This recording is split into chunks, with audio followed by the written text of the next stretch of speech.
Joining me now in the Cipher Brief studio is Matin Bek. Matin is a fellow with New America's Future Security Program, and he's held several senior positions within the Afghan government, including serving as Chief of Staff to the Afghan President and as a member of the Islamic Republic of Afghanistan's peace negotiating team. Matin, thank you so much for being here with us. It's a pleasure to have you. Thank you, Susan, for having me. You know, you wrote a very compelling piece published in the Cipher Brief, and you wrote about receiving an unexpected message from a well-placed source within the Taliban. Tell us about that message. A few months ago, like almost last year, I received a message from a source from inside the Taliban. Like he wants to talk. Then I talked, just pick up the phone because I knew the person, and he's a very powerful individual as well. Mm-hmm. Then we talked things he told me, and he opened up, and slowly there was a trust, and because of my job in the government in the past, so there was a relationship, and also he used to work for us in a way.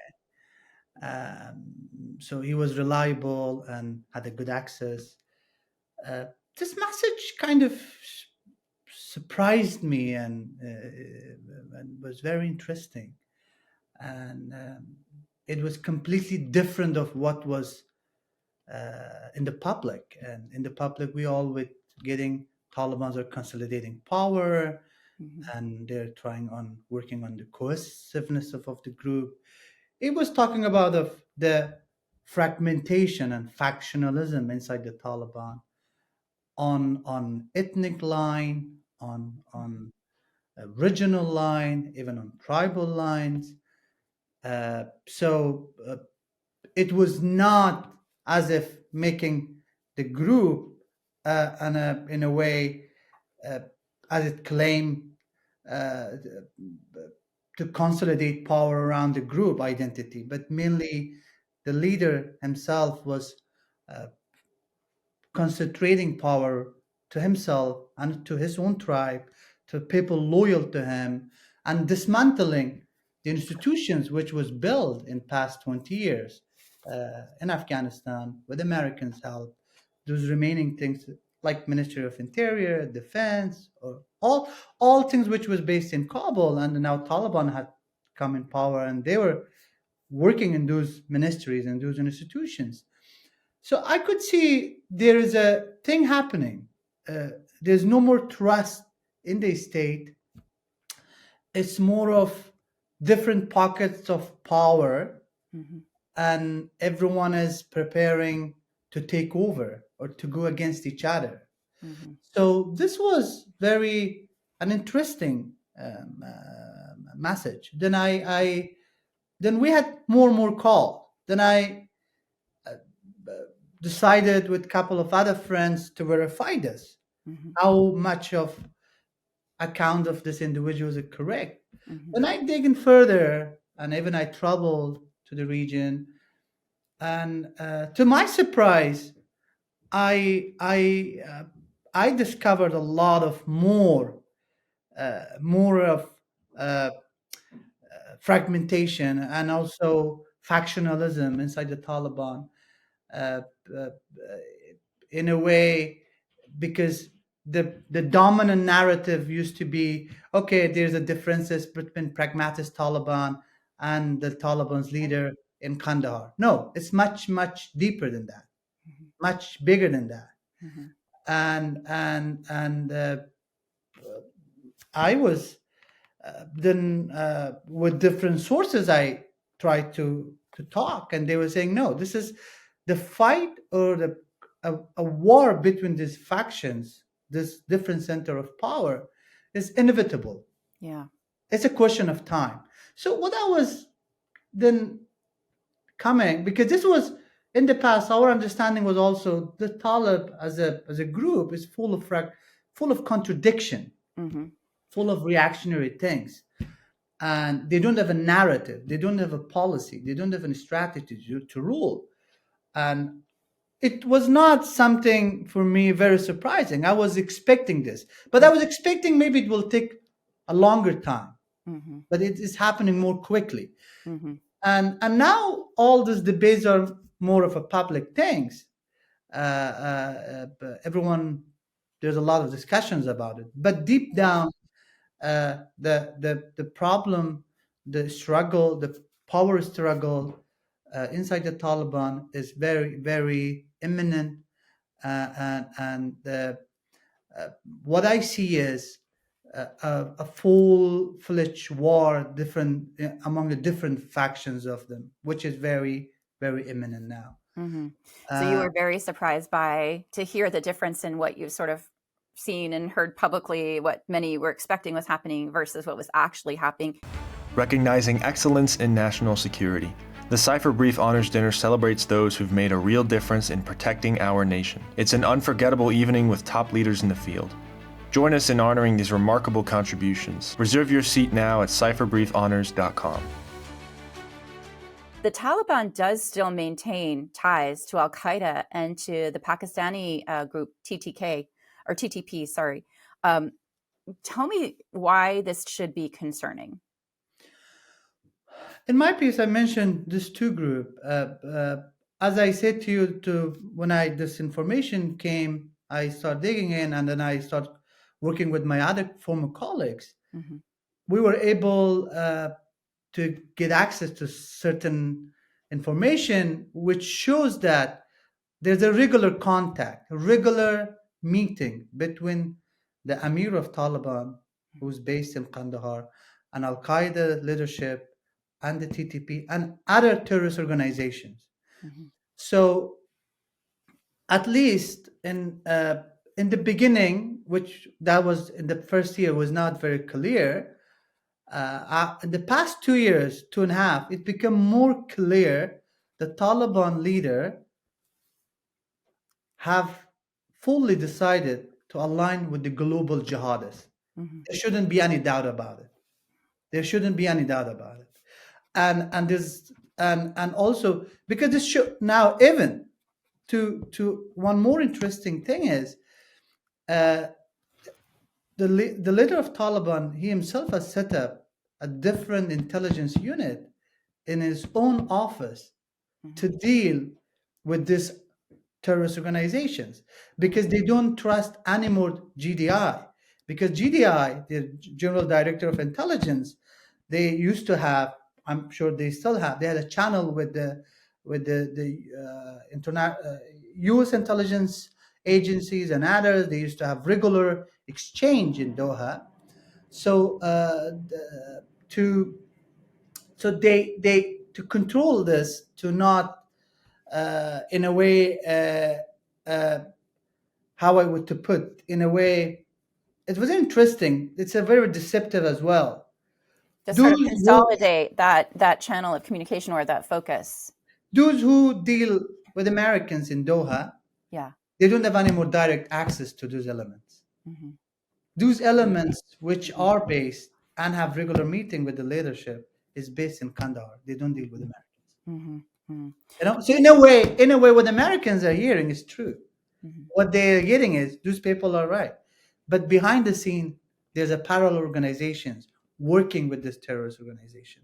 Mm-hmm. Al Qaeda is fully in charge in Afghanistan, fully closely working with Hibatullah Akhundzada and TTP and the Taliban leadership, especially the Hibatullah himself, is fully behind the TTP. So they have now. There shouldn't be any doubt. They are completely aligned with this, and that's their single agenda. And the past 3.5 years shows that the United States and also the all international community led by the United States and also UN give a lot of opportunity to the Taliban through the Doha, a lot of mechanisms to engage with them. But all the pathway to normalization was rejected by Taliban. And they, on the other hand, they choose to align with the global jihadists. And I give an example of Syria, for example, the Right. Hayat Tahrir al-Sham. And they had ruled in Al Qaeda and ISIS and they didn't have the opportunity like the way the Taliban had.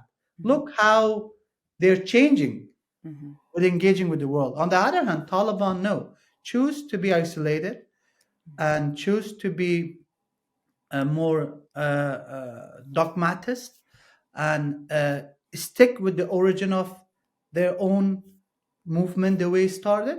Yeah. With all these efforts of the leadership, still the group is not cohesive. It's fascinating to look at, as you mentioned, the difference in the leadership and how they're choosing to organize themselves when you look at Afghanistan versus Syria, and what Syria is at a much younger point in taking power there. But let me ask you, most people probably aren't tracking the fact in the United States that the U.S. is still actually providing financial aid and has been for the past 3.5 years since the sort of disastrous pulling out of the U.S. presence in Afghanistan. What impact do you think it would have on this power struggle within Afghanistan if that aid that the U.S. is providing were to stop?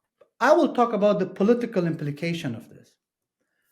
That even the talk, I don't know, it's still stopped or not, but it's hard to verify it.